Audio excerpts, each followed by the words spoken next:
ही पारेषणचा जो रिझल्ट आहे वॅकन्सी आहे ते LDC सुद्धा अकाउंट रिलेटेड पोस्ट आहे. BCom BBA बेसची पोस्ट असते. सिव्हिल AE सुद्धा मोठी वॅकन्सी आहे, बऱ्यापैकी वॅकन्सी आहे की हा जो रिझल्ट आहे हा 3 ते 4 महिने डिले होऊ शकतो. जे काही महावितरण आहे त्यावर थोडंसं गेट रिलेटेड कोर्ट केस असल्यामुळे महाजनको टेक्निशियन 3चा एक्झाम कधी होईल त्यानुसार तयारी करायला बरं होतं. न्यू वॅकन्सी कुठे कधी येणार वगैरे बरेचसे विद्यार्थ्यांचे प्रश्न असतात.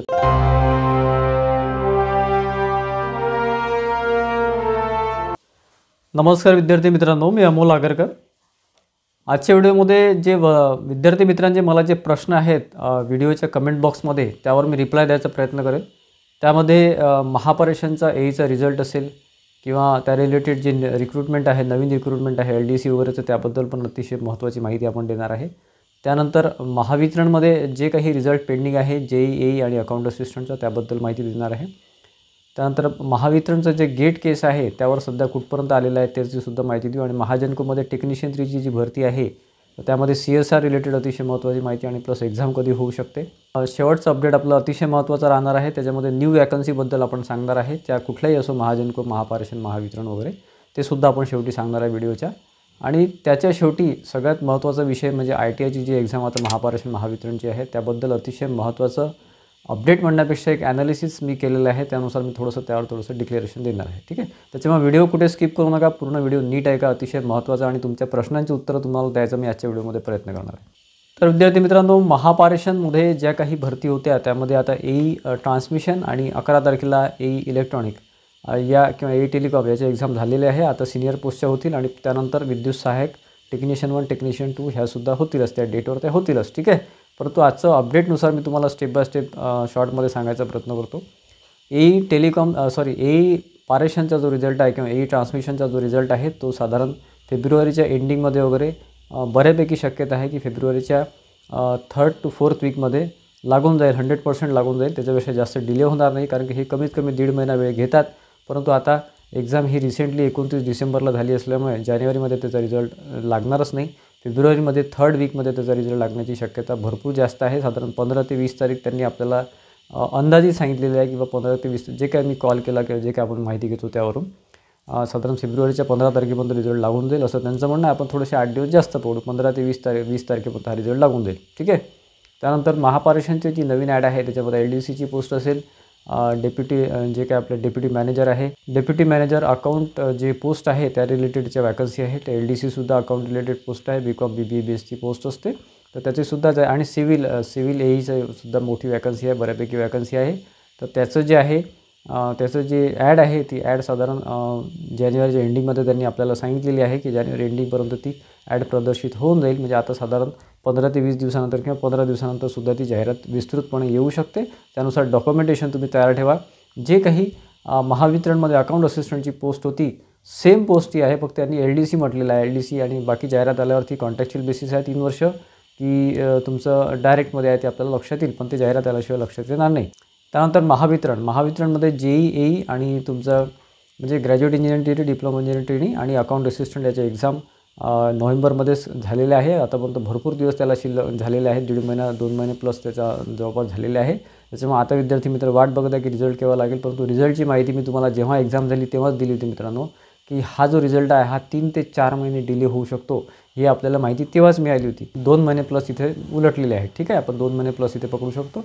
त्यानुसार आपण फेब्रुवारीमध्ये ते एक्सपेक्ट करू शकतो. जानेवारीमध्ये कुठल्याही प्रकारचं चान्सेस मला वाटत नाही. जानेवारीमध्ये फक्त JEE आणि अकाउंट असिस्टंटचं एक्सपेक्टेड होतं, परंतु त्यांनी त्यावर काहीही रिप्लाय दिलेला नाही आहे. त्याच्यामुळे ते आता फेब्रुवारीमध्ये गेलं, कारण की AE जे काही महावितरण आहे त्यावर थोडंसं गेट रिलेटेड कोर्ट केस असल्यामुळे आणि त्यावर थोडेसे केसेसचे हिअरिंग सुरू आहे. आणि जे काही रिझल्ट आहे तो रिझल्ट जो काही अंदाज आहे त्याच्यानुसार फेब्रुवारीच्या 1st किंवा 2nd वीकमध्ये येईल. आणि महावितरण AEसाठी गेटसाठी काय आहे तो लढा त्या विद्यार्थी मित्रांचा सुरूच आहे. त्याच्या रिलेटेड कोर्ट केस सुरू आहे. त्याच्यामध्ये रिझल्ट जेवढा जास्त लेट लागेल तो AEसाठी चांगला आहे, कारण रिझल्टच्या आधी गेट केस सॉल्व्ह होणे अतिशय आवश्यक आहे. त्यानंतर विद्यार्थी मित्रांनो, महाजनको टेक्निशियन 3चं फॉर्म सबमिशन सुरू आहे. आता त्यांनी 31 जानेवारी ही लास्ट डेट दिली आहे, कारण की वयामध्ये शिथिलता देण्यात आलेली आहे. 2 वर्ष शिथिलता देण्यात आलेली आहे. आणि त्यामध्ये विद्यार्थी मित्रांचे काही जणांचे फॉर्म सबमिट व्हायचे होते किंवा 38 ते 40च्या दरम्यान जे आहे ओपनचे, आणि कॅटेगरीमध्ये 43 ते 45च्या जे दरम्यान त्यांना फॉर्म सबमिशनसाठी 31 जानेवारी ही लास्ट डेट दिलेली आहे. त्याच्यामुळे तिथे थोडंसं आता एक्झामची जी डेट आहे ती आणखी पुढे जाईल. फॉर एक्झाम्पल 31 जानेवारीपर्यंत त्याची लास्ट डेट आहे फॉर्म सबमिशनची. त्यामुळे एक्झाम ही मार्चच्या आधी होणार नाही असा माझा अंदाज आहे. बऱ्याचशा विद्यार्थ्यांचे कमेंट आहे किंवा त्यांचे प्रश्न आहेत की सर महाजनको टेक्निशियन 3चा एक्झाम कधी होईल, त्यानुसार तयारी करायला बरं होतं. तर मार्चच्या आधी ही एक्झाम होणार नाही, 100% होणार नाही. फेब्रुवारीमध्ये चान्सेस खूप जास्त कमी आहे, कारण की कसं आहे की इतक्या लवकर हे इतके प्रॉम्प्ट नाही आहे की इतक्या लवकर एक्झाम घेतील. त्याच्यामुळे 31 जानेवारी यांनी लास्ट डेट दिली असल्यामुळे ते आता फेब्रुवारीमध्ये शक्यता कमी झाली आहे. फेब्रुवारीमध्ये एखादी डेट ते बुक करतील मार्चची आणि मार्चमध्ये एक्झाम घेतील असं अपेक्षित आहे. असं नाही की मार्चमध्ये होईल, त्यापेक्षा पुढे जाऊ शकते, परंतु आपण मार्चचं टार्गेट ठेवायला काही हरकत नाही. एखादा फर्स्ट सेकंड वीकचा एखादा टार्गेट ठेवून त्यानुसार अभ्यास करा. बाकी तुमचं जे काय आहे त्या रिलेटेड आपला ॲप आहे इंजिनिअर ॲप, त्यावर आपण डिस्क्रिप्शन बॉक्समध्ये लिंक आहे, त्यावर आपण टेस्ट सिरीज आणि फुल लेंथ कोर्स हा सुद्धा दोन्ही कोर्स आहे, तुम्ही बघू शकता. ठीक आहे. महाजनको टेक्निशियन 3मध्ये CSRचा अतिशय सेन्सिटिव्ह विषय आहे, त्याच्या रिलेटेड आपण अपडेट दिलेला आहे. त्यावर सुद्धा विद्यार्थी मित्रांचे परत कमेंट असतात की CSRचं काय झालं, CSRचं काय झालं. मी तुम्हाला 2 व्हिडिओ दिलेले आहे. CSR डिटेल आपण एक्सप्लेन केलेलं आहे. विद्यार्थी मित्रांचे कमेंट असतात की सर तुम्ही CSRवर बोलत नाही. की CSRचा डिटेल व्हिडिओ आपण घेतलेला आहे आणि प्लस आत्ता रिसेंटली 15 दिवसाआधी CSRवरचा आपण अपडेटसुद्धा दिलेला आहे की त्यावर थोडंसं वेळ लागू शकतो, परंतु CSR हे कॅन्सल होण्याची शक्यता भरपूर जास्त आहे. विद्यार्थी मित्रांचा लढा त्याबाबतीत सुरू आहे, त्याबद्दल ग्रुपसुद्धा आहे त्याबद्दल. आणि त्याचा ही जी आता डेट एक्सटेंड झालेली आहे 31 जानेवारी लास्ट डेट झालेली आहे, ते CSR म्हणजे कॅन्सल होण्यासाठी आपल्याला फार चांगलं आहे, कारण की आपल्याला वेळ मिळतो. कारण एक्झाम होण्याच्या आधी CSR कॅन्सल होणं फार आवश्यक आहे आणि ते होईल, शक्यता भरपूर आहे की ते होईल. असं म्हणू शकत नाही मी की होईलच म्हणून, परंतु त्या रिलेटेडसुद्धा साधारण या महिन्याच्या एंडिंगमध्ये त्या रिलेटेडसुद्धा हिअरिंग आहे. त्याच्यामुळे त्यामध्ये सुद्धा बऱ्याचशा गोष्टी क्लिअर होतील, परंतु एका हिअरिंगमध्ये काही होणार नाही, ते फेब्रुवारीमध्ये सुद्धा जाऊ शकते. ठीक आहे. तो तुम्ही CSRचा विचार न करता तुम्ही फक्त अभ्यासावर लक्ष केंद्रित करा आणि तुमचा अभ्यास व्यवस्थित ठेवा. पुढे CSRचं काय ते होईलच आणि पॉझिटिव्ह होईल असं आपण अपेक्षा करू शकतो. ठीक आहे. न्यू वॅकन्सी कुठे कधी येणार वगैरे बरेचसे विद्यार्थ्यांचे प्रश्न असतात. तर त्यामध्ये महाजनको AE असेल, तुमचं विद्युत सहायकमध्ये काही असेल तर विद्युत सहायक म्हणजे फॉर एक्झाम्पल 2-3 कंपनीमध्ये कधी येऊ शकतं, त्याबद्दल पण कमेंट असतात. आणि नॉन टेक्निकलच्या पोस्ट असेल किंवा महाडिस्कॉममध्ये जे येईल परत येईल का, असं विद्यार्थ्यांचे कमेंट असतात. ॲक्च्युली जे एलिजिबल नव्हते मागच्या वेळेस, ज्यांनी फॉर्म भरू शकले नाही ते विद्यार्थी बिचारे वाट बघत आहे सध्या. तर त्यामध्ये मित्रांनो तुम्हाला मी काही खूप निराश करणार नाही आणि खूप काही जास्त आशेवरी ठेवणार नाही, परंतु सध्या रिसेंटली या अजून एक्झामसुद्धा झालेली नाही आहे, त्याच्यामुळे नवीन ॲड येण्याची शक्यता अतिशय कमी आहे. जर आली ॲड तर ती पुढच्या वर्षी येईल किंवा यावर्षी एंडिंगमध्ये थोडंफार आपण चान्स म्हणू शकतो, परंतु सध्या तरी कुठल्याच प्रकारचा चान्स सध्या दिसत नाही.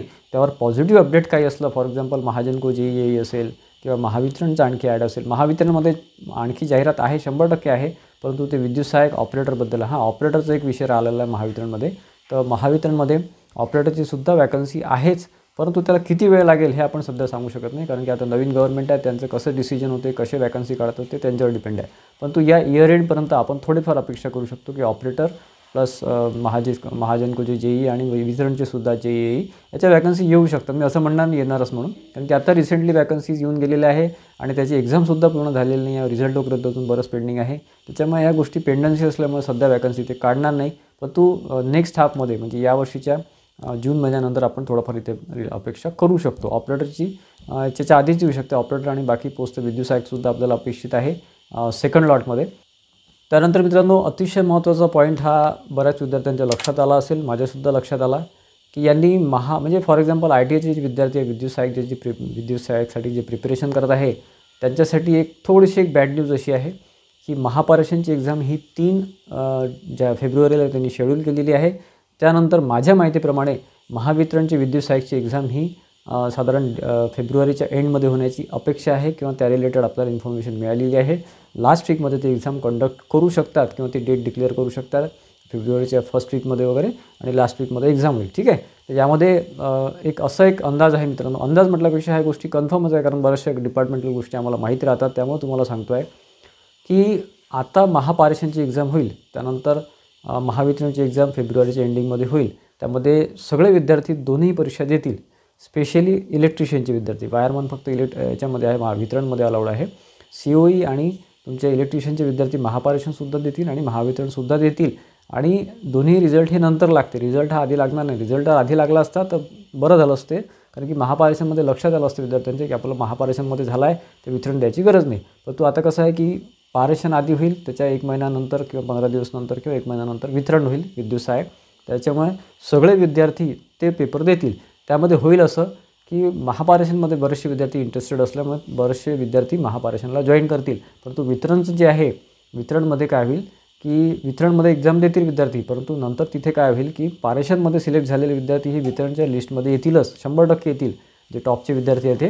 त्याच्यामुळे वितरणमध्ये जे विद्यार्थी जॉईन करणार नाहीत, बरेचसे विद्यार्थी पारेषणमध्ये जॉईन करतील, तेव्हा वितरणमध्ये जे जॉईन करणार नाही त्या पोस्ट वॅकंट राहतील आणि त्या तशाच वॅकंट राहतात मित्रांनो. फॉर एक्झाम्पल कसं असतं, एक मेरिट लिस्ट लागते. फॉर एक्झाम्पल तुमचं 53 जागा आहे वितरणमध्ये आणि त्याच्यानंतर ते वेटिंग लिस्ट घेतील साधारण 2,500च्या जवळपास, म्हणजे 7,500 आपण राऊंड फिगर पकडू, 7,500ची टोटल लिस्ट लागेल वेटिंग प्लस कन्फर्मची. ठीक आहे.